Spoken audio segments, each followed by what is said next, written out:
Welcome to Not Milk Never Milk. Subscribe if you're lactose intolerant. In this video, I will explain how to play the Call of Duty campaign.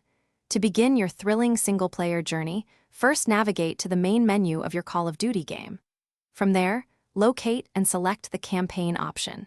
It's crucial to ensure all required campaign content packs are downloaded and installed. Sometimes these are separate from the main game. Once confirmed, you can choose your preferred difficulty setting and dive right into the action. Call of Duty campaigns offer various difficulty settings to suit every player.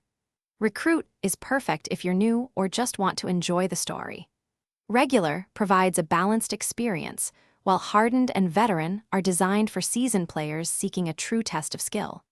For the ultimate challenge, Realism mode removes most of your on-screen information, demanding heightened awareness and tactical play. You can typically adjust this setting at any point during your playthrough.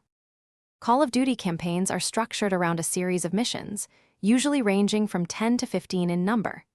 Each mission will present you with specific objectives, often requiring a blend of intense combat, strategic stealth, and tactical decision-making. You'll encounter diverse scenarios, from close-quarters battles in urban environments to long-range engagements across expansive landscapes. Some campaigns even feature a safe house hub, allowing you to prepare between missions and complete additional tasks. Finishing a Call of Duty campaign typically takes about 6 to 8 hours, though this can vary based on your chosen difficulty and play style. As you progress and complete missions, you'll often unlock valuable in-game rewards. These can include unique weapon blueprints, new operator skins, and useful double experience point tokens for multiplayer or zombies modes.